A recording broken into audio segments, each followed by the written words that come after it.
ऐसी कळवळ्याची झाती करीला भावेन प्रीती पोटी भार वाहे त्याचे सर्वस्व ही सागे ऐसी कळवळ्याची झाती करीला भावेन प्रीती तुका म्हणे माझे तुम्हा संतांवरी ओझे ऐसी कळवळ्याची जाती करीला भावेन प्रीती समचरण सरोजम सान्द्रनिलांबुदाभं जगननिहितपाणिं मंडनं मंडनानां तरुण तुलसीमाला गंधरं कंजनेत्रं सदयधवलहासं विठ्ठलं चिन्तयामि पांडुरंगा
ओम नमो ज्ञानेश्वरा करुणा करा दयाळा तुमचा अनुग्रह लादलो पावन झालो जराचरी ओम शुक्लां ब्रह्म विचार सार परमा मध्यम जगद्व्यापिनी विना पुस्तक धारिणी मभेदं जाड्यं लकारां हस्ते स्फटिकमालिकं विदधते पद्मासने संस्थिता वन्दे परमेश्वरीं भगवतीं बुद्धिं शारदां जयांशी केली स्मरण होय सकळ विद्यांचे अधिकरण तेचे बंधू श्री चरण श्री गुरूंचे ते नमस्कारोनी आता विठ्ठल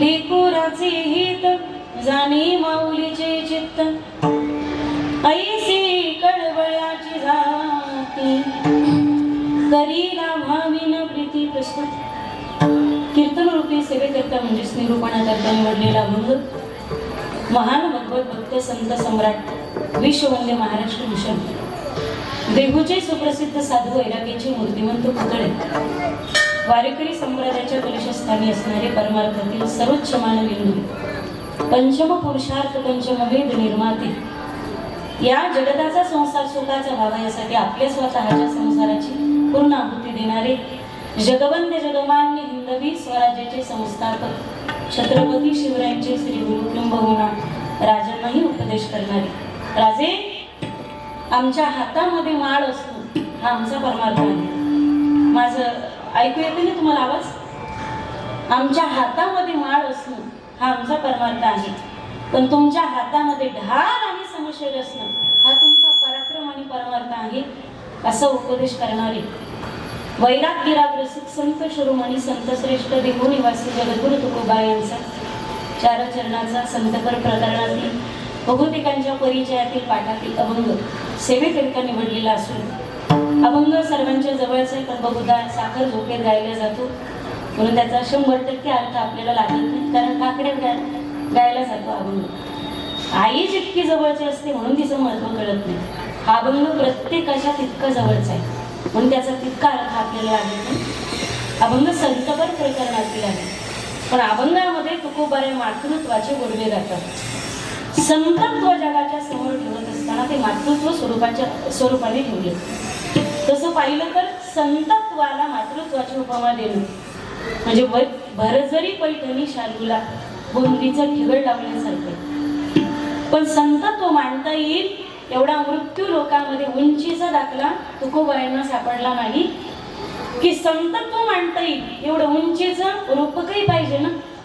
संतत्व मांडत असताना उंचीचा दाखला दिसला नाही, मातृत्व हेच जगाच्या पाठीवर सगळ्यात उंच दिसलं म्हणून संतत्व ठेवत असताना रूपक वापरले मातृत्वाचं। संतत्व ठेवलंय, मातृत्व वापरलंय, पण झालं काय? संतत्व जगाच्या समोर ठेवत असताना उपमा मातृत्वाची वापरली म्हणून तुच्छ असलेलं मातृत्व उंचीचं झालं आणि संतांच्या योग्यतेत येऊन बसलं। म्हणून 3 चरणामध्ये मातृत्वाचे गोडवे गायलेत आणि शेवटच्या चरणामध्ये संतांची उंची विशद केली। विठ्ठल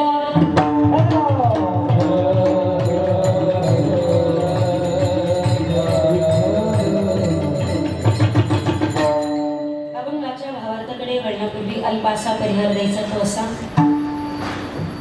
आज पाटील परिवाराच्या वतीने आयोजित कैलासवासी सौभाग्यवती अखंड चुडे मंडित सौ उज्ज्वलाताई ईश्वररावजी पाटील यांच्या प्रथमच पुण्यस्मरणानिमित्त ठेवण्यात आलेलं आजचं हरिकीर्तन श्रद्धेने केलं जातं, त्याला श्राद्ध म्हणतात। श्रद्धा क्रियते तत् श्राद्धम। पुण्यस्मरण कोणीही पाप्याचं होत नाही, ज्यांचं स्मरण केलं असता पुण्य करण्याचं स्फुरण निर्माण होतं। पुण्यवंत व्हावे घेता सज्जनाची नावे। ताईंचं पुण्य स्मरण आलं, पण या घरच्यांना स्मरण झालं आपण हरिकीर्तन ठेवावं, हे सज्जन माणसाचं लक्षण असतं, ज्याचं जीवन पुण्यवान असतं। म्हणून ताईंच्या श्राद्धाला वर्ष श्राद्धाला नाम पुण्यस्मरण ठेवण्यात आलेले हे हरिकीर्तन खरं तर अत्यंत कमी वयामध्ये ताईंचं जाणं झालं आणि कमी वयात व्यक्ती गेली की दुःखाची तीव्रता आज जास्त असते। त्यांच्या पश्चात त्यांचे सासू सासरे असतील शालिक तुळशीरामजी पाटील, सिंधुबाई शालिकरावजी पाटील, त्याचप्रमाणे त्यांचे आईवडील गोरख तुकाराम माळी, सौ मथुराबाई गोरखजी माळी, त्याचप्रमाणे त्यांचे पती आणि मुलं श्री ईश्वर शालिकजी पाटील, अनिकेत ईश्वर पाटील, आराध्य ईश्वर पाटील, त्यांची बहीण आणि भाऊ दिनेश गोरख माळी, वैशाली वाहक, कल्पना माळी, विद्या पवार आणि प्रियंका अधिरे। काही अल्पशा आजाराने ताईंचं झालेलं निधन 1 वर्षभरापूर्वी। खरं तर या परिवारात या दुःखातून सावरायलाच 1 वर्ष लागलं। तुमच्या दुःखामध्ये आम्ही देखील सामील असू, पण आमच्या मराठवाड्यात एक म्हण म्हणतात की पर दुःख शीतळ असतं, ज्याचं जळतं त्यालाच कळतं। फक्त व्यक्तीचं जाणं आपल्याला दुःख देत नाही, व्यक्ती गेलेली आपल्या जवळची होती आणि त्यातही कमी वयामध्ये। कदाचित म्हातारपणात आई वडील गेले तरडून आपण 13 दिवसानंतर आपल्या संसाराला लागतो, पण आई वडिला देखत सासू सासरे देखत जर लेक आणि सून जात असेल तारुण्यात आपण पक्षाचाही जोडा फोडत नाही, आपल्याकडे बैलाची सुद्धा जोडी फोडत नाही। एखाद्या वेळी शेतकऱ्यावर जर वाईट परिस्थिती आली तर तो बैल विकायला एक बैल विकायला तो बाजारात नेतो, पण ना त्यानंतर दुसऱ्या बैलाची तगमग पाहत होतो। तो म्हणतो व्यापाऱ्याला साहेब 10-5 हजार कमी द्या गडे, पण दुसरे बैल घेऊन जाता। तुम्ही एकच बैल घेऊन गेला तर तो कामाला चालणार नाही, तो चारा घेणार नाही, तो पाणी पिणार नाही। एकाला मी घरी घेऊन गेलो होतो, हा मला कामाचं राहणार नाही, दुसऱ्या बैलासोबत हा चालणार नाही, हा चारा घेणार नाही, पाणी घेणार नाही। जिथं आपण बैलाचा सुद्धा जोडा फोडत नाही, जिथं आपण पक्षाचा सुद्धा जोडा फोडत नाही, राग आणि मैनाची जोडीच असते पण तिथं पती आणि पत्नीचा सौभाग्याचा जोडा जर फुटत असेल तर या वेदना शब्दाच्याही पलीकडे असतात सांगण्यासाठी। अशी परिस्थिती दुश्मनाच्या सुद्धा आयुष्यात येऊ नये, पण नियतीच्या पुढे कोणाचं काहीच चालत नाही। पण 1 वर्षभरापूर्वी या परिवारात दुःखाचा कोसळलेला डोंगर, त्यात तुम्ही स्वतःला खूप सावरलं. खरंच मी दाद देईल या परिवाराची. आपण एवढ्या दुःखातही घरी कीर्तनाचं आयोजन केलं. एकदा सगळ्यांनी मिळून पाटील परिवारासाठी जोरदार टाळी वाजवा. सुखात कीर्तन ठेवण्याची हिंमत कोणी करत पण दुःखात हिंमत लागते स्वतःला सावरायला. आणि तिचा खेळच आहे हा. इथं आपल्या हातात काहीच नसतं. ज्यावेळी ही नाशिकची भूमी तुम्हाला, त्यामुळे आम्ही वेगळं सांगायची गरज नाही. ज्यावेळी रामप्रभू वनवासाला चालले, लखनजीला राग आला. लखन म्हणतात, भैया काही आईने आपल्या नंदनवनाला गोकुळासारख्या घराला स्मशान करून टाकलं. तुम्हाला वनवासाला पाठवण्यास कारणीभूत केवळ काही आहे. त्यावेळी रामप्रभू सांगतात, दोष दुसऱ्यांना देण्यापेक्षा स्वतःच्या संचिताला विचारला पाहिजे. बघ, प्रत्येकाला स्वतःचे भोगावेच लागतात. माय काही ना दोषी नव्हे दोषितात, राज्य त्याग कानन यात्रा सर्व कर्म जात. खेळ चालला से माझ्या पूर्व संचिताचा, पराधीन आहे जगती पुत्र मानवाचा, दोष न कुणाचा. माय काही ना दोषी नवे दोषितात, राज्य त्याग कानन यात्रा सर्व कर्म जात. इथे प्रत्येकाच्या नशिबाचा भोग असतो. आपण दुःख भोगतो ते आपलं पूर्वजन्मीचं कर्म. नियतीच्या पुढे कोणाचं काही चालत नाही. मायकल जॅक्सनला 150 वर्ष जगायचं होतं. मगाशी भावनिक खंत व्यक्त केली. आम्ही खूप प्रयत्न केले पण नियतीने साथ दिली. मायकल जॅक्सनला 150 वर्ष जगायचं होतं. 12 डॉक्टरांचा ताफा त्याच्या अवतीभोवती असायचा सतत. त्याला 12 डॉक्टर दिवसातून कितीतरी वेळा तपासत होते. त्याचे हार्टबीट, त्याची BP असेल, लिव्हर, किडनी, हे डोनर त्याने सोबत ठेवलेले होते. त्यांना तो पोसत होता. 12 डॉक्टरांचा ताफा सतत त्याच्या अवतीभोवती असायचा. तो जेवण घेणारे त्या लॅबमध्ये तपासणार यायचे आणि मग तो खायचा. त्याने स्वतःच्या शरीराच्या एवढ्या प्लास्टिक सर्जरी करून ठेवल्या होत्या. त्याच्यात कितीतरी दररोज तो पेन किलर घ्यायचा. प्रचंड त्रास होता त्याला. पण त्याने निसर्गाला आवाहन केलं होतं, तुम्हाला 150 वर्ष जगायचे आणि ईश्वरी सत्य पुढे कोणाचं काही चालत नाही.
त्याला अवघ्या 50 वर्षाच्या कालावधी मरावं लागलं.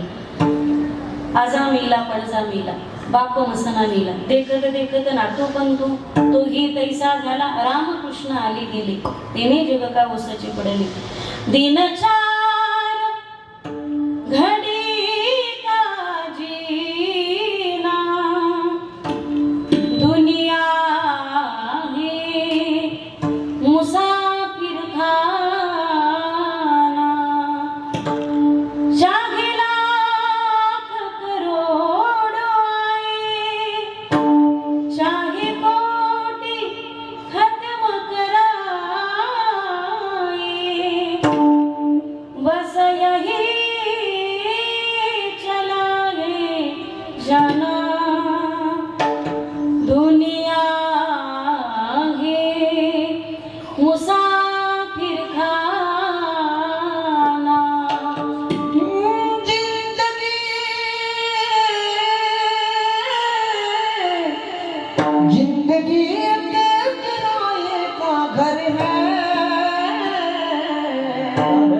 एक ना एक दिन बदलना पड़ेगा जिंदगी एक दिन आगे कलर है एक ना एक दिन बदलना पड़ेगा जिंदगी आएगा घर है एक न एक दिन बदलना पड़ेगा जिंदगी आएगा घर है एक न एक दिन बदलना पड़ेगा जिंदगी एक दिन आएगा घर है एक ना एक दिन बदलना पड़ेगा मौत जब तक आवाज़ देगी मौत जब तक आवाज़ देगी दिल से बाहर निकलना पड़ेगा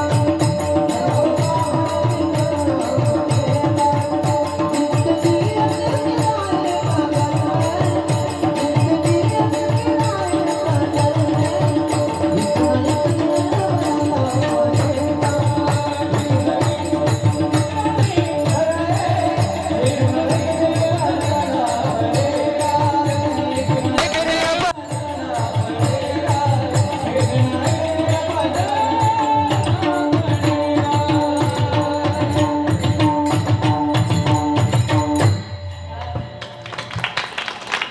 क्षणभंगुर नाही भरवसा भावे सावध थोडा मायाशा पुढे हुशार थोर आहे ओळसारा राम राम स्मरादी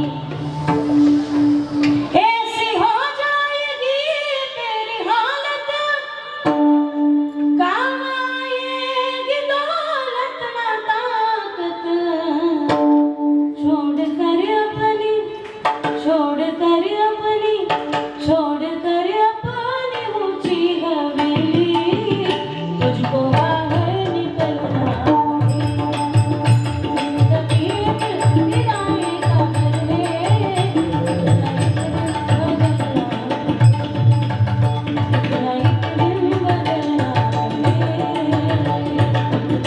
माशी पंख पाखडी तव हे सरे ईश्वरी सत्तेचा नियम आहे. इथे आलं त्याला प्रत्येकाला जावं लागतं, पण गेलेलं आपल्याला सहन होत नाही. आज मर म्हटलेले सहन होत नाही. आगा मर हा बोलणं साहसी तरी मेलियावरी रडते. कारण लोक मरणाला घाबरतात. लोक मरणाचे घाबरतात नवल नाही, मरणाचे घाबरतात. त्यात नवली गेलेली व्यक्ती आपल्या जवळची होती. देवाने जन्माला घालताना फक्त पुरुष आणि स्त्री जन्माला घातले. तिला पोरगी आपण बनवलं, तिला आई आपण बनवलं, तिला बहीण आपण बनवलं. हे नाते आपण जोडले. हे नाते आपल्याला दुःख देतात. जवळच्या व्यक्तीचं जाणं काय असतं की 1.5 वर्षभरापूर्वी वडील गेले तेव्हा कळालं. एखाद्याच्या दुःखात सांत्वन करणं वेगळी गोष्ट आहे, त्याच्या डोळे पुसणं वेगळी गोष्ट आहे. पण ज्यावेळी ती वेळ तुमच्यावरती येते त्यावेळी कळतं दुःखाची तीव्रता किती अवघड असते. विठ्ठल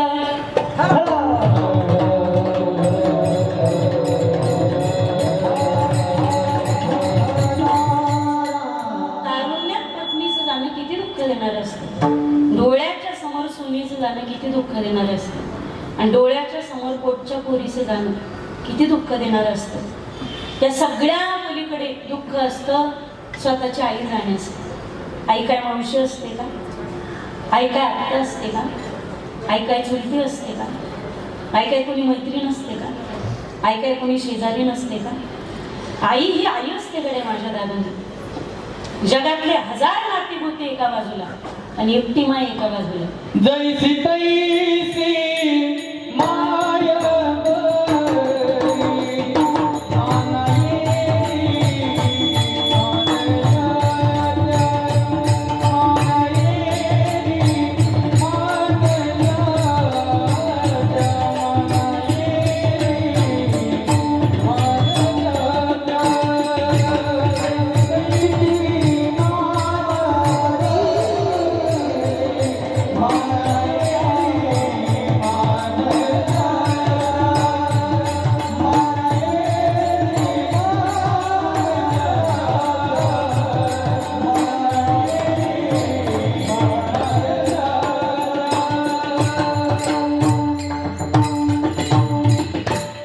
श्रीमंत असाल तुम्ही जग मागे पुढे असते, तुम्ही देखणे दिसत असाल हजार मुली सौंदर्यावर फिदा असतील, तुमचा आवाज गोड असेल लोक आवाजावर प्रेम करतील, तुम्ही गोड बोलत असता लोक शब्दावर प्रेम करतील, तुम्ही गोड वाजवत असता लोक तुमच्या बोटावर प्रेम करतील, तुम्ही गोड गात असता लोक तुमच्या गाड्यावर प्रेम करतील.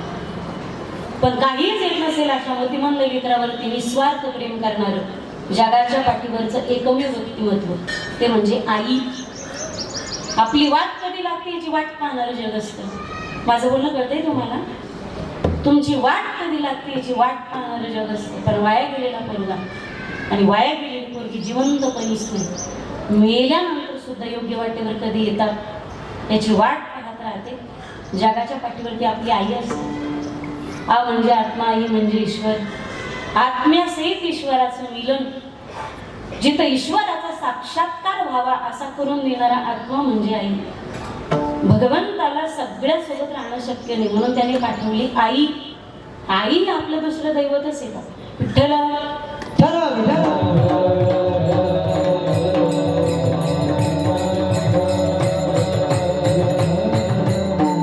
माझ्यासारखे असे किती कीर्तनकार जन्माला आले, म्हणजे मातृत्व आणि पितृत्व आम्हाला शब्दातून मांडता येईल. असे किती वक्ते झाले, असे किती बकले. लोक म्हणतात मी छान फार बघते, खूप छान बघते. बऱ्याचदा वागता वागता पण असतो ना. असे किती वक्ते निर्माण झाले, म्हणजे शब्दातून त्यांना मातृत्व मांडले. किती लेखक झाले, अक्षरातून मातृत्व पितृत्व मांडते.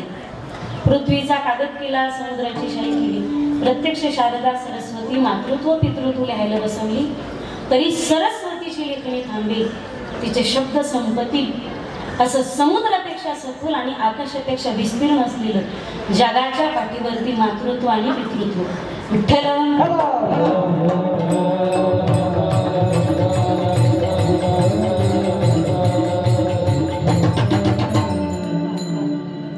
आनंदोपकारित मातेचे.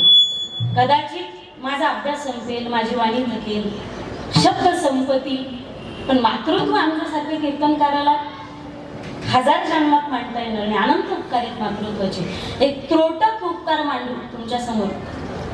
एक त्रोटक उपकार ठरणार मी तुमच्या समोर. संकल्पित वेळेत आपण सेवा संपन्न करू. विठ्ठल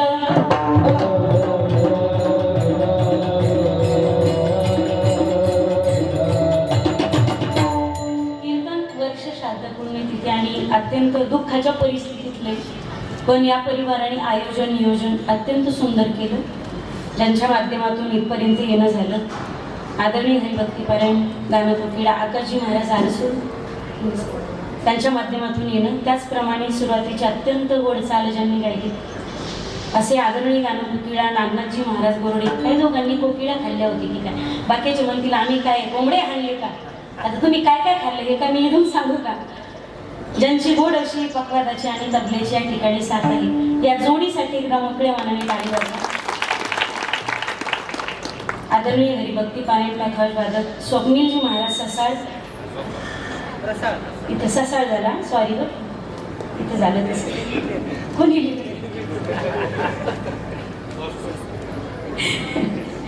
स्वप्नीलजी महाराज रसाळ आणि वाजवणं सुद्धा रसाळच आहे. त्याचप्रमाणे ज्यांची गोड अशी साऊंड सिस्टीम आहे, काय सारं तुमच्याचकडे घेतलं ना, दुसऱ्यासाठी काही ठेवलंच नाही. तबला 1, साऊंड सिस्टीम 2 आणि प्राध्यापक 3. प्राध्यापक आदरणीय हरिभक्तीपरायण तबला अलंकार ऋषिकेशजी महाराज डोकेसर, त्यांचीच गुरु. अजून काही राहिलं का? नियोजक आयोजक संयोजक सगळंच आहे. आणि साऊंड सिस्टीम पण गोड आहे. दादा तुम्ही ऑपरेटिंग छान करता, फक्त घाबरू नका. मी का पाकिस्तानमधून नाही आले, मी इथलीच. तुम्हाला जसं वाटेल तसं आवडतं. छान करता ऑपरेटिंग. आणि सिस्टीमचं नावच आहे गुरुकृपा. विश्वगुरु निवृत्तीनाथाची कृपाच या परिसरामध्ये खूप. उपस्थित सर्व माझे परिचित अपरिचित सुपरिचित वारकरी टाळकरी माळकरी विनेकरी पहारेकरी, इकडचे हरिभक्तीपरायण मोरे महाराज मागचे, रोहित महाराज विनेकरी पासून माझ्या पाठीमागे उभे असलेले सगळे बालगोपाळ, हरिकीर्तनासाठी उपस्थित माझे पतिराज नाही तर कीर्तन झालं तुम्ही म्हणायचे ते तुमचे भाऊ होते का, माझे भेटलं का. लोक काय प्रश्न विचारतील याचा अजिबात नेम नसतो. तर एवढंच उशिरा नाव घेते देऊ, खाण्यातच घेते की घेऊ का नको. तुम्ही म्हणत असले तर घेते, नाही तर देते. घेऊ ना. येत होते जात होते खिडकी वाट पाहत होते खिडकीला 3 तारा अडकी त्याला घुंगर बारा पान खाते तेरा तेरा घाम येतो झरा झरा नवरा घालतो इंजिन मारा तिकडून आला व्यापारी व्यापारीने दिली सुपारी सुपारी देते वाण्याला हंडा घेते पाण्याला पाणी आणि त्या आडाचं वाडा म्हणजे भिंगाचा वाड्यात वाडे 7 वाडे आठवड्यात पलंग पलंगावर गादी गादी ऋषी कुशोर वर्षी बशीत कप कापात गडी गडीत वाजत आला एक रामेश्वर महाराजांचं नाव घेते मी नाशिककरांची लेख विठ्ठल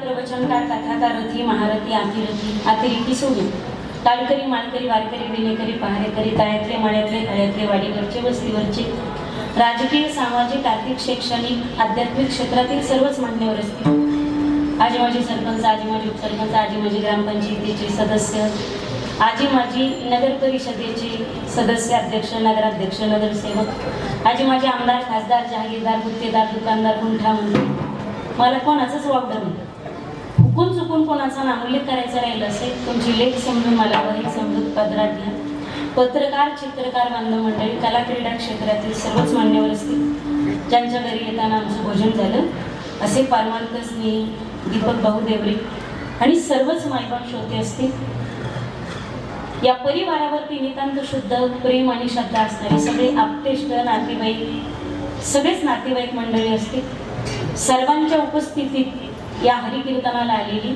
शोभा विठ्ठल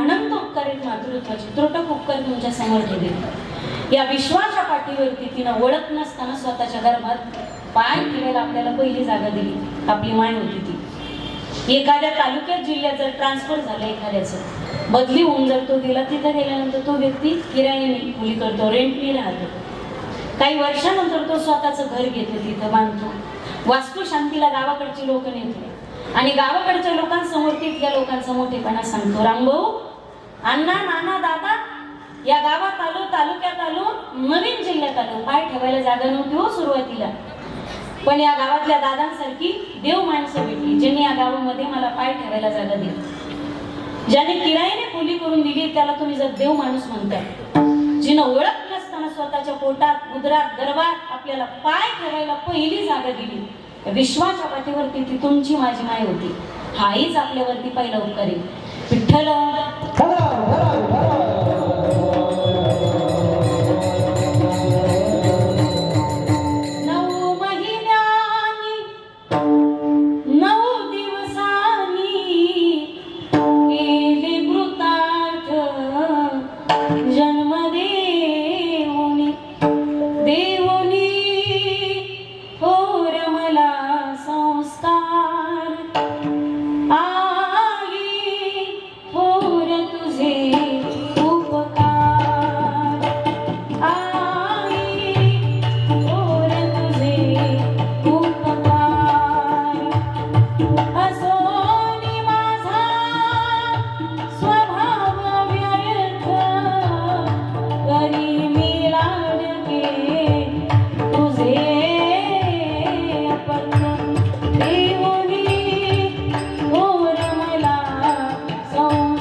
सारे लग्न झालेलेच आहेत ना मी बोलते हे तुम्हाला कळतं हे मला कळतं मी काहीतरी वेगळं सांगते असे वाटते मला तुम्ही आत्ताच फॉरेनमधून आले का फॉरेनमध्ये पण असंच असते ज्यावेळी त्या बाईची त्या माऊलीची 18 कलर सोनोग्राफी केली जाते त्यात बाळाची बॉडीज पार्ट तर व्यवस्थित आहे ना त्यात काही इश्यू तर नाही ना काही अडचण तर नाही ना बाळाचे ठोके ते मशीन लावले की बाळाचे ठोके पण करतात डॉक्टरांना विचारा तुम्ही बाळ डॉक्टर माझं बाळ कसं आहे डॉक्टर सांगतील बाळ हेल्दी पाणी व्यवस्थित आहे ठोके ठोके पण चांगले वजन पण व्यवस्थित आहे पाणी पण चांगलं आहे त्यावेळी एक प्रश्न विचारा तुम्ही डॉक्टरांना डॉक्टर माझं बाळ श्वास घेते का त्यावेळी डॉक्टर सांगतील बाळ ओके हेल्दी बाळ पण त्याचा श्वास मात्र बंद आहे आता नाक दाबलं तर श्वास बंद होतो श्वास दाबला तर माणूस मरतो हे जर विज्ञान असेल, आईच्या गर्भात असताना श्वास बंद असताना बाळ जगतंय, हा उपकार कोणाचा आहे? ज्यावेळी ती माऊली प्रसूत होती, तिची डिलिव्हरी होती,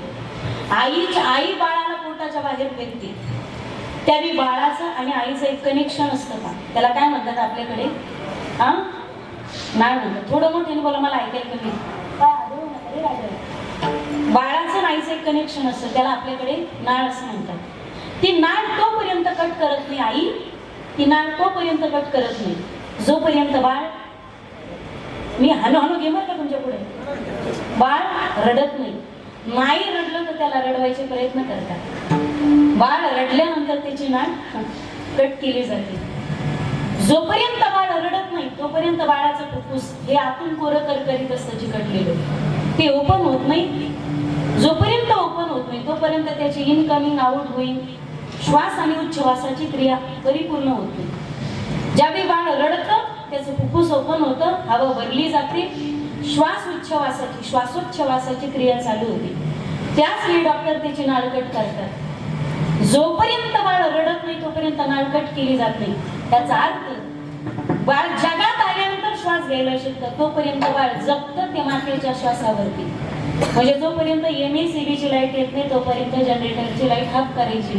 विठ्ठल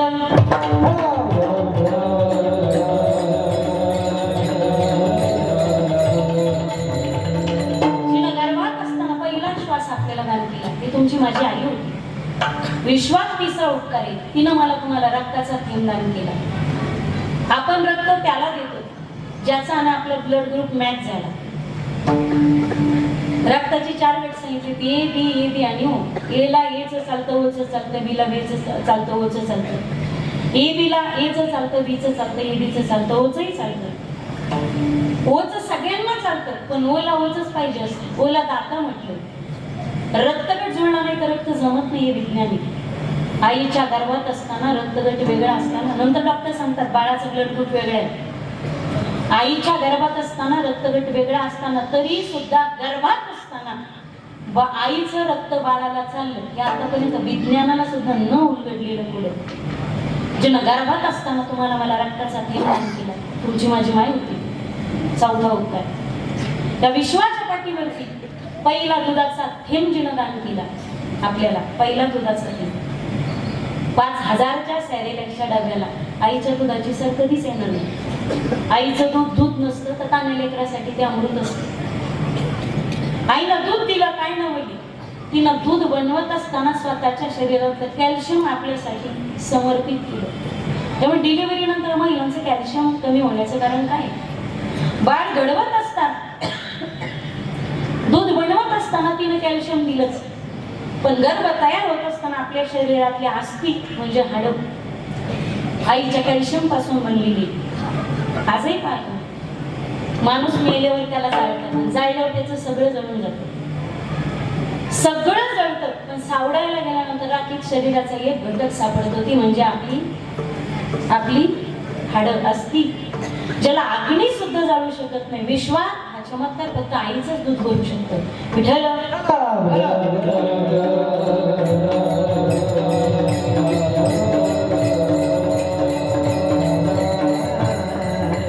पाचवा उपकार, जागा दिली काय नव्हती, श्वास दान केला काय नव्हती, दूध दान केलं काय नव्हती, रक्त दान केलं काय नव्हती, कोणीच करू शकत नाही. हा त्या विश्वाच्या पाठीवर फक्त माय लेकरासाठी करते.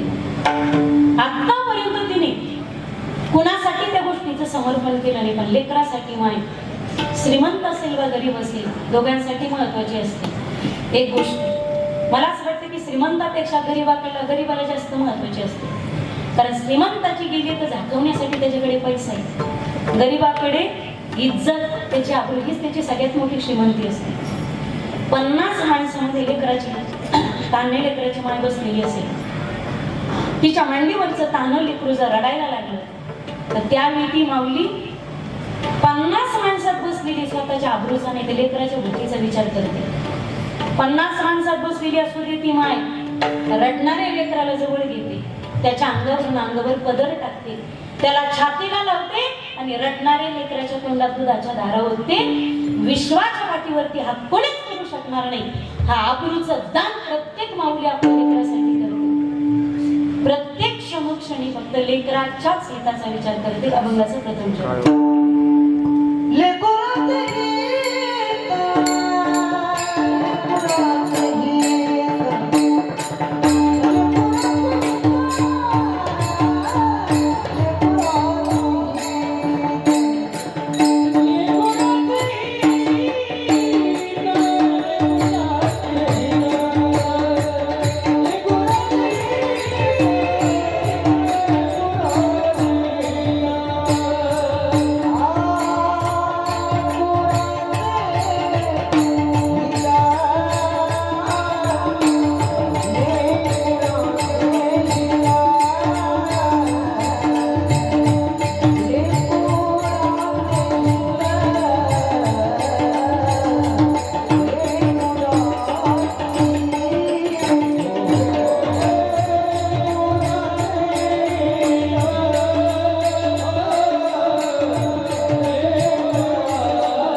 गीत, लेकराचे सदैव लेकराच्याच हिताचा विचार करते. ती आई असते.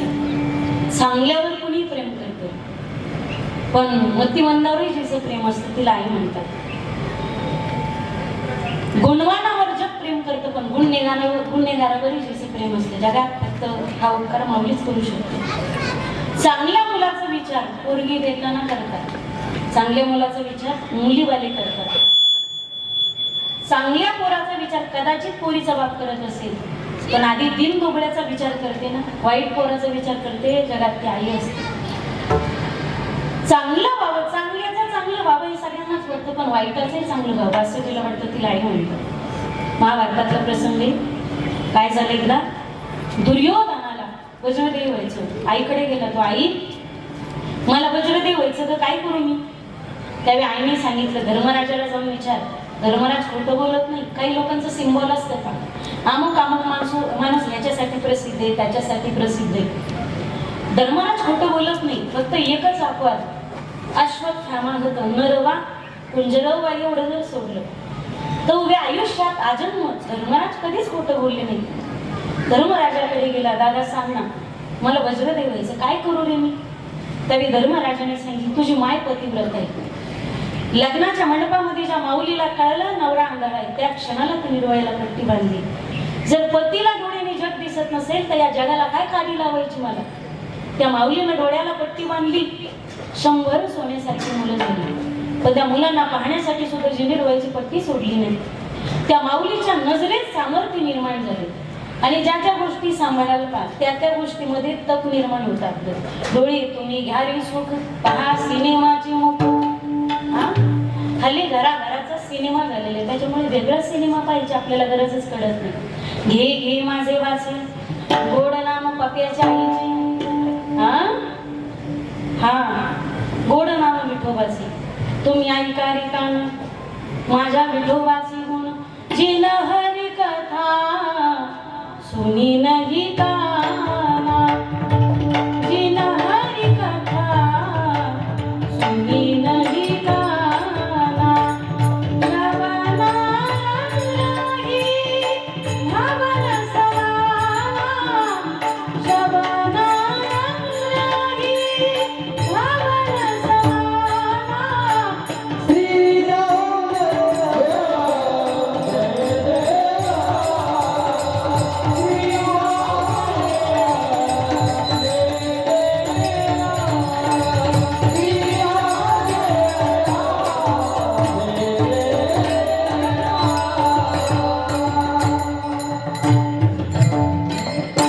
श्रीराम श्रीराम जय राम जय जय राम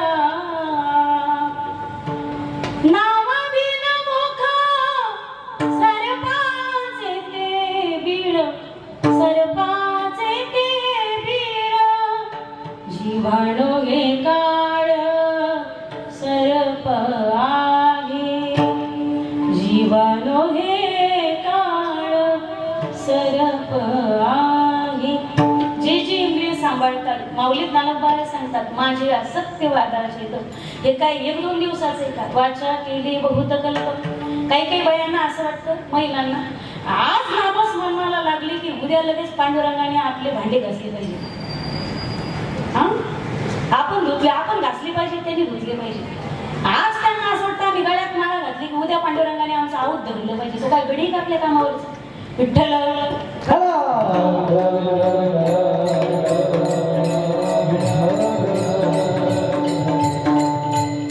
तिने नजर सांभाळली आणि नजर माणसाच्या शरीराचा फार महत्वाचा पॉइंट आहे बरं का डोळे मेमरी कार्ड मध्ये असतात ते डिस्प्लेवर दिसतं डोळे म्हणजे माणसाचा डिस्प्ले आहे बऱ्याचदा पाहतो मी काही मनातल्या न कळणाऱ्या गोष्टी डोळ्यातून कळतात बऱ्याचदा उंबरवर काली बे काही गलती करता राहा धूल चेहरे पेती बरोबरला आईना साफ करताना माणसाला दुसऱ्याच्या डोळ्यातलं कुसळ दिसतं स्वतःच्या डोळ्यातलं मुसळ दिसत नाही एक बोट आपण समोर करतो तेव्हा 3 बोट आपल्याकडे असतात तिने नजरेचं सामर्थ्य सांभाळले तिच्या डोळ्यात तेज निर्माण झाले तुझी माय पतिव्रत आहे तिच्याकडे जा ती नखशिकांत तुला विवस्त्रने हाळत असेल तर तुझं सर्वांग उजळी होईल तिच्या दिव्य नजरेने गेला इकडे आई हातीत झाली मला वज्रदेव होण्याचा पर्याय सांगितला पण त्यासाठी पट्टी सोडशील का ग जरा दाता जीभ धरली तरी गांधारी सारख्या पतिव्रता माऊलीचे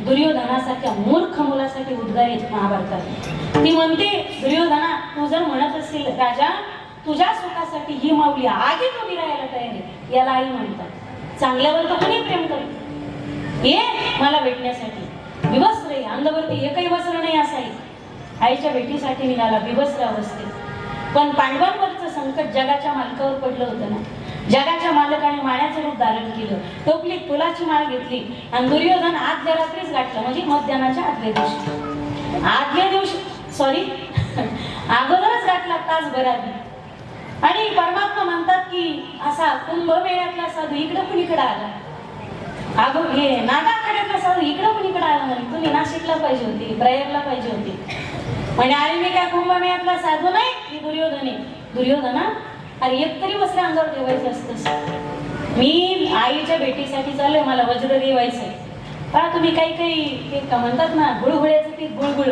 काहीच्या लोकांच्या काहीच्या मनातच राहत नाहीत काही गोष्टी मी आईच्या भेटीसाठी चाललो हा म्हणतोय माळ्याच्या वेशातला मला वाटलं दुर्योधना तू खरंच मोठा झालास तू अंगपिंडाने वाढलास तुझ्या बुद्धीचा काही विकासच झाला नाही लहानपणी ठीक होतं पण आता एवढा मोठा झालास तू आईच्या समोर अशा अवस्थेमध्ये जाणं शोधते का तुला नाही जाण्याची निदान मनाची तरी ठेवायची असतीस की म्हणजे काय करू काय आता वस्त्र तर पाहिजे ना निदान कमरे भोवती तरी वस्त्र लाव मग एवढ्या गैगै वस्त्र आणून हे फुलाची माळी ना टोपली ती घे म्हणे त्यासाठी घेऊनच आलो होतो मी ही लाव कमरे भोवती जाय आईच्या भेटीला कमरे भोवती लावली आईच्या दर्शनासाठी गेला आईने डोळ्याची पट्टी सोडली नखशिकांताने हाडं लगेचच पट्टी डोळ्याला बांधली तेव्हा आईनं प्रश्न केला दुर्योधना राजा मला भेटायला येताना घरात तुला वाटेत कोणी फुकटचा सल्ला देणारा भेटला होता का? वाई भेटला होता, फुलाची मान दिली, डोक्याला हात लावला तिने, आई वज्रदेही नाही झालो का तुम्ही? वज्रदेही नाही झालो. झालाच रे बाळा, पण ज्या शरीराच्या भागावर माझी नजर पोहोचली ना, तोच भाग तुझा वज्रदेही झाला. कमरेभोवती तू फुलं उंडाळीस, तो भाग मात्र तुझा कोमल ते कोमलच राहील. लक्षात घे दुर्योधना, युद्धभूमीवरती कुरुक्षेत्रावरती मांडी जवळ जागा लागू देऊ नकोस. एवढं एकच वाक्य दोघांचा संवाद चालू असताना बाहेर उभ्या असलेल्या परमात्म्याने ऐकले. प्रत्यक्ष ज्यावी रणांगणामध्ये ज्यावी भीमाचं आणि दुर्योधनाचं युद्ध प्रारंभ झालं, रणवाद्य वाजवू लागले, नगारे वाजवू लागले, शंख निनाद होऊ लागला, दोघांचं युद्ध प्रारंभ झालं आणि परमात्मा दुर्योधनाच्या मागे भीमाला बेसनाशी उभे राहिले. भीमाचा आपला एकच टप्पू गरा गरा गरा गरा गरा फिरायचा, दना दना म्हणायचा. आता भीम म्हणजे आरदांड. माऊली सांगतात, वरी भीमसेनी भेटू तो झाला असे सेना. भीम म्हणजे आरदांड, आडूसट, आपल्या भाषेत आडमुठा, पुढं अनुरुम. अंगात ताकद असले ते ऐकलं का कोणाचं? गरा गरा गरा गरा दना दना दना, हे तुम्ही मुळच म्हणा. सर्वांना वज्रदेह झालेलं. परमात्मा त्याला कुणवायचे, सांकेतिक भाषा करायची, पण भीमाला कळच नाही भाषा. त्रस्त झाला भीम आणि परमात्म्याकडे पाहिलं. परमात्मा डोक्याला हात लावायचे, अरे भीमा महा आई, मी जे सांगतो ते कर, पुन्हा दुसऱ्यांदा कमी आमदारात मुख्यमंत्री होऊ शकत नाही. माझ्याकडे बघ. गरगरा गरगरा गरगरा गरा फिरवली. परमात्मा बोट वर करायची, मांडीवर थाप आणायची, वर बोट करायची, मांडीवर थाप आणायची. याने गरगरा गरगरा गरगरा गदा फिरवली. भगवंताची सांकेतिक भाषा जरा उशिरा कळाली. जशी गरगरा गदा फिरवली, आवेश आणि दोन्ही आपण अशी धाडकन गदा बसली दुर्योधनाच्या मांडीवर. त्यातच दुर्योधनाचा अंत झाला. दृष्टांत संपला, सिद्धांत लक्षात घ्या. दुर्योधनासारखा पापी वाचला पाहिजे शेवटपर्यंत. दुर्योधनासारखा पापी मेला पाहिजे शेवटपर्यंत. प्रयत्न भगवान कृष्ण परमात्मा करत राहिले, पण दुर्योधनासारखा पापी वाचला पाहिजे शेवटपर्यंत. माता गांधारीचा हा प्रयत्न होता. दुष्टावरही तितकंच प्रेम करते, वाईटावरही प्रेम करते, ती माय असते. म्हणून लेकुराचे हित जाणी माऊलीची चित्त विठ्ठल.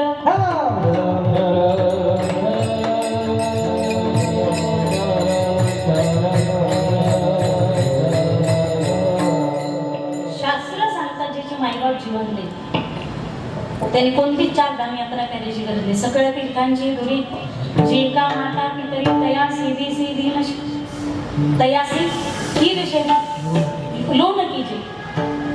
माय बापी केवळ काशी तेने न जावे तीर्थाशी. ज्याची मायबाप जिवंत आहे त्याने कोणतीच काशी करून त्याने घरीच काशी नीट करली, ती आपली सगळ्यात मोठी काशी झाली. मायबाप शेवटपर्यंत टिकत असतील तर हा आनंद आहे, पण मायबापाच्या आधी जर सोनेला आणि लेकीला जावं लागत असेल तर सेवा करायची तुम्ही. हे खरंच असं उलट कोणाच्याच नशिबात जोडून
समाधी. मग श्री गुरु विश्वगुरु निवृत्तीनाथ माऊली ज्ञानोपरायासारखं जगणं प्राप्त झालं आईसाहेबांना.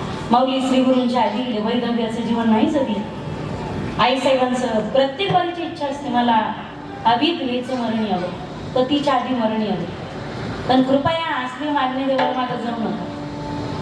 एक तारुण्यात ठीक आहे, पण म्हातारपणामध्ये जर पती राहिला आणि पत्नी जर आधी निघून गेली, तो एक आनंद असतो का?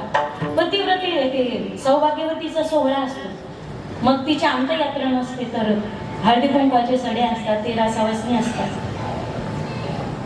पण म्हातारपणामध्ये जर पती राहत असेल आणि पत्नीला जावं लागत असेल, पती जर आधी गेला, तुम्ही राहिल्या, सोनाने तुम्हाला म्हातारपणामध्ये नाही भाकर देऊ द्या, नाही पाणी देऊ द्या, कोणाने नाही गोळ्या आणून देऊ द्या. चहाच्या वेळेला चहा तुम्ही किचन मध्ये करून जाऊन पिऊ शकता. नाही सोनाने विचारलं तुम्हाला, एखादी भाजी तुम्ही किचनचा आधार घेत घेत किचन मध्ये जाऊन एखादी भाजी करू शकता. पण पती जर अगोदर गेली, पती जर म्हातारपणात मागे राहिला, तो सुनाने जे दिलं त्याला हॉलमध्ये बसून खावं लागतं. जसा चहा दिला तसा हॉलमध्ये बसून प्यावा लागतो. कृपया कोणत्याच सुनाने सासऱ्यासोबत असं करू नये बरं का. इथली कडे येतच टीट फॉर टॅट हे या कामां प्रपद्यंते तास तथैव भजाम्यहम्. तुम्ही जसं करणार तसं भोगावं लागणार. हे म्हातारपण प्रत्येकाला येत असतं, पण तिनं जे दिलं ते त्याला खावं लागतं, प्यावं लागतं. या उलट त्याचं म्हातारपण, त्याचं दुःख न भाणे हे जर पत्नीच्या हाताने झाले तर हे सोन्याहून पिवळं असतं. प्रत्येक बाईची इच्छा असते मला अविद्वेचं मरण प्राप्त व्हावं. इथं बसलेल्या प्रत्येक माऊलीच्या गळ्यात कपाळावर असेल, हातात असेल, पायात असेल. आमच्या इकडे पुरावीत पुरुष मंडळी की आम्ही विवाहित आहोत, आमचं लग्न झालंय, आम्ही मॅरिड आहोत. इथं बसलेल्यापैकी एका तरी पुरुष मंडळीकडे एक तरी पुरावा आहे का तुमचं लग्न झालेलं आहे म्हणून? पडलेलं दोन जर सोडलं तर बाकी दुसरी पुरावी सगळे जप्त झालेली. आधार कार्डावरचं नाव ते जर आम्ही डिपॉझिट जप्त केलं तर अख्खं डिपॉझिट जप्त होतं तुमचं. तुमच्या गळ्यात मंगळसूत्र. महिलांना काही गोष्टी माहेरकडून मिळतात लग्नात, काही गोष्टी सासरकडून मिळतात. आज एका सौभाग्यवतीचं श्राद्ध म्हणून या विषयावरती फोकस करते बरं मी. मला संकल्पित वेळेत थांबायचंय, थोडं उशिरा चालू झालं म्हणून थोडंसं 11च्या पुढे गेलं म्हणून 11 असं करू नका तुम्ही. मी थांबते 10-5 मिनिटांमध्ये. काही गोष्टी तिला सासरकडून मिळतात, काही गोष्टी माहेरकडून मिळतात. पण माता भगिनीच्या सौभाग्यवतीच्या प्रत्येक अलंकारामध्ये काही ना काहीतरी गुढ रहस्य दडलेलं, काहीतरी लॉजिक आहे. प्रत्येक गोष्टीला काहीतरी वैज्ञानिक कारण आहे, आध्यात्मिक कारण सुद्धा. आपल्याकडे बावळाटासारखी एकही गोष्ट केली जाते. कारण तिच्या केसाच्या भांगापासून पायाच्या बोटांपर्यंत प्रत्येक गोष्टी तिला सौभाग्याचा अलंकार चढवलेला आणि प्रत्येक गोष्टीचा काहीतरी वेगळा अर्थ आहे. तिच्या पायात घातले जातात जोडवे लग्नात. ते जोडवे म्हणजे तिच्यासाठी बंधन नाही, तिच्यासाठी हे सगळ्यात मोठं स्वातंत्र्य. ज्यावेळी ती पाया जोडवे जाते. मर्यादा आणि विवेक हे स्त्रीचे सगळ्यात मोठे 2 अलंकार आहेत. हे अलंकार जर स्त्रीने परिधान केले या विश्वात तिला वेगळा अलंकार परिधान करायची गरज नाही. मर्यादा आणि विवेक हे स्त्रीचे आज झालं असेल. स्त्री स्वातंत्र्याखाली आम्हाला स्वातंत्र्य पाहिजे. अगं तू पारतंत्र्यात होतीच कधी? एक आता पळून जाऊन पुरी लग्न करू लागल्या, पण पूर्वी स्वयंवर होत होती ना. बाप तिला विचारत होता, हा हे स्थळ तुला पसंत आहे का म्हणून. भले ती पूर्वी नोकरी करत नसेल, पण नवऱ्याच्या सगळ्या अख्ख्या महिन्याच्या पगाराची मालकी मात्र ती होती. हा अधिकार तिचा काय कमी होता का? प्रत्येक गोष्टीमध्ये तिचा सल्ला घेतला जायचा. हा अधिकार काय तिचं कमी होतं का? पायात तिच्या जोडवे आले. तिच्या पायातले जोडवे म्हणजे तिचं बंधन नाही, तिची मर्यादा आहे. त्यानंतर आले तिच्या पायातले पैंजण, त्याला घुंगरं असतात का? डाव्या पायाच्या घुंगराचा आवाज माहेरचीच जाते, उजव्या पायाच्या घुंगराचा आवाज सासरचीच जाते. बाई तू या गावात आलीस, तुझा पाय जर घसरला तर तुझ्या पायाबरोबर सासर आणि माहेर दोन्हीची इज्जत जाणार आहे. त्यानंतर आला तिच्या कमरेचा कंबरपट्टा. आता घालत नाही, पूर्वी घातला जायचा. आता कधीच तरी फॅशन म्हणून आम्ही घालतो. तो भाग वेगळा असेल, पण पारंपरिक पोशाख ज्याला म्हणतात. कमरेला तिच्या कंबरपट्टा असायचा. भले गोळा बाबडा नवरा असेल, पण त्याच्या समोर त्याच्या सोबत तुला बापाच्या इज्जतीसाठी कंबर कसून संसार करावा लागेल. त्या कमरेच्या पट्ट्याचा अर्थ होता टाळ्या मोकळ्या वाजवा. कदाचित कमरेच्या पट्ट्यानंतर तिच्या हातात लागला चुडा. आणि चुडा हा हिरवाच असतो का? त्याच्यात आता साडीनंतर कलर चेंज झाले, तो भाग वेगळा असेल. आता हिरवा चुडा आणि बांगडी ही काचाचीच वापरली. इतर किती घाला, पण एक तरी बांगडी सौभाग्यवतीच्या हातात ही काचेची बांगडी असायची. सौभाग्याचा चुडा हा काचेचा सांगितलाय. कारण एकदा बांगडी फुटली की फुटली. तसं स्त्रीचं चारित्र्य बांगडी सारखं. एकदा बांगडी फुटली तर तिला गरम करून जसं पुन्हा तिला जॉईंट देता येत नाही, तसं स्त्रीचं चरित्र एकदा चारित्र्यातून स्त्री घसरली म्हणजे स्त्रीच नाही बरं का, पुरुषाला पण चारित्र्य असतं. म्हणजे तुमचं असं असतं तिने सती असलं पाहिजे, सावित्री असलं पाहिजे, पार्वती. तुम्ही का वाटतरी महादेवाने वागलं पाहिजे का नाही? त्याने पण तिने पार्वती असलं पाहिजे, त्याने पण महादेव असलं पाहिजे. ती सीता असेल त्यांनी पण रामासारखं वागलं पाहिजे. हे दोघांसाठी महत्वाचं आहे. स्त्री आणि पुरुष संसारूपीला त्याची दोन चाकं सांगितली. एक जर चाक बसलं लांब कशाला, एक गाडीचा टायर पंक्चर झालं तर गाडी चालते का चाकावरती? अजिबात नाही. दोन्ही चाकं महत्वाची. तिच्या त्यानंतर हातात आल्या बांगड्या. बांगड्यानंतर तिच्या बाजूतली बाजू बंद. ते विदर्भामध्ये घालतात पायांच्या खाली, मराठवाड्याच्या खाली. तिथून लगेच 80 किलोमीटरला विदर्भ चालू होतो. त्याला दंडोळ्या म्हणायचे पूर्वीच्या काळात. भले गरिबीचा संसार असेल पण तुला दंडात बळ आणून, तुझ्या बाहूमध्ये बळ आणून तुला हा संसार, गरिबीचा संसार सोन्याचा करावा लागेल, त्याचा अर्थ होता. त्यानंतर गळ्यात आलं तिच्या मंगळसूत्र. त्या मंगळसूत्रामध्ये काळे आणि मंगळसूत्र गळ्यातच घालतात ना. आता कदाचित पुण्या मुंबईकडे फॅशन हातात घालायची, त्या गळ्यात घालाय. बरं मंगळसूत्र पायात बांधित नाही. केवढं मोठं कौतुक आहे त्यांचं. विठ्ठल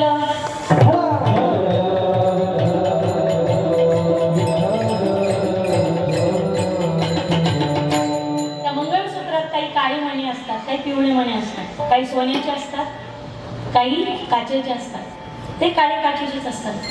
काळे मणी जास्त असतात का सोन्याचे मणी जास्त असतात? मी माहीत घेऊन खाली हो का? बोला ग बोला. काळे मणी जास्त असतात. सोन्याचे मणी म्हणजे सुखाच्या दिवसाचं प्रतीक आहे.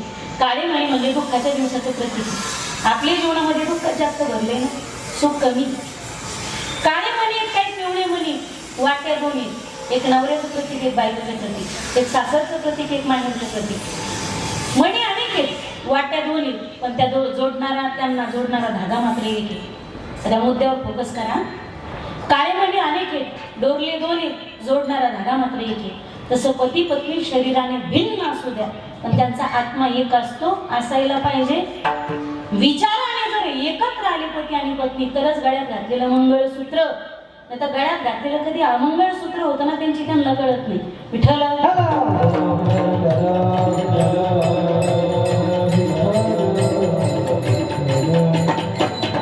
त्यानंतर आली तिच्या कानातली कर्णफुलं. ती बाई बोलत असताना ते कर्णफुलाची मोती हलत असतात का?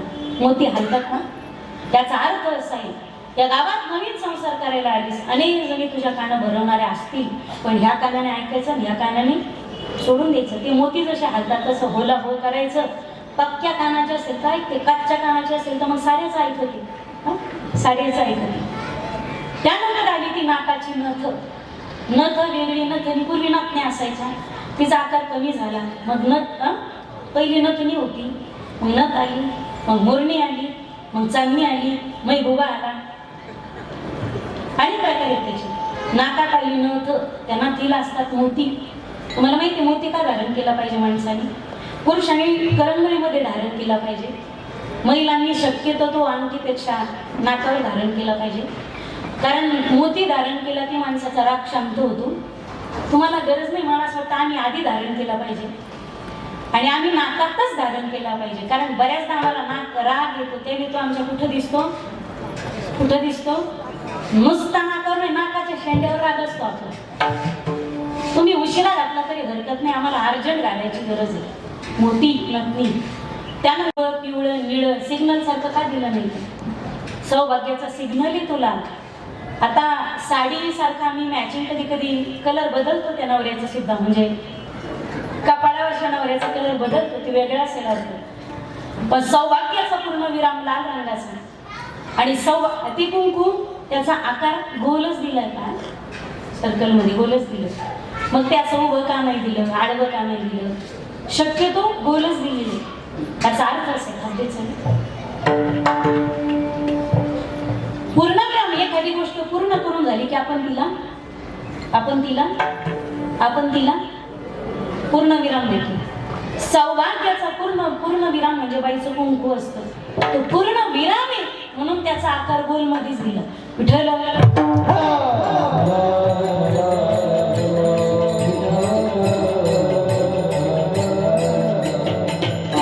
हे सगळे अलंकार दिले जातात ते सौभाग्यवतीला. आणि कौतुक तेव्हा असतं ज्यावेळी बाई नवऱ्याच्या आधी जाते, त्यावेळी सगळे अलंकार तिच्या सोबत जातात. म्हणून महिलांना विशेष मागणी असते, मला सौभाग्यवतीचं जाणं प्राप्त व्हावं. पण ती झाल्यानंतर त्या परिवारामध्ये काय दुःखाची शोककळा पसरते. सगळ्यांची जागा कदाचित कोणीतरी घेऊ शकेल, पण या विश्वात आईची जागा कोणी घेऊ शकत नाही. आई आईच असते.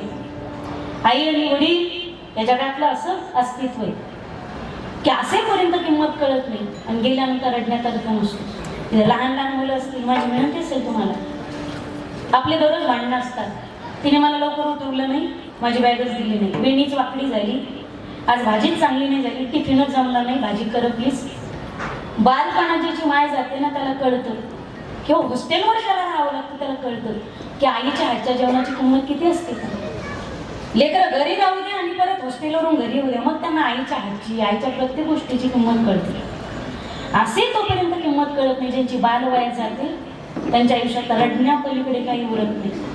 पण फक्त मोठ्यांना सांगते असं नाही, गेली त्यांना कळतं आईची किंमत काय असते. आपली आहे ना तिच्यावर खूप प्रेम करा. फक्त आईनेच बाळाचा लाड करायचा असतो असं नाही. लेकरांनी कधी कधी माईचा लाड केला पाहिजे, त्यांनी केला पाहिजे. हे प्रत्येकाचं कर्तव्य असते, कारण ती सदैव लेकराच्या हिताचा विचार करते. लेकराचे हित जाणे माऊलीचे चित्त, मोठ्या प्रेमाने हाताळते. या सर्वजण सगळे घ्या. जो व्यक्ती हात वर घेणार नाही त्याला त्याच्या शेजारची शपथ. सगळे घ्या. ज्या हार घालणार आहेत त्या मला, ज्या मला हार घालणार आहेत ते पुढे. हरी विठोबा रखुमाई.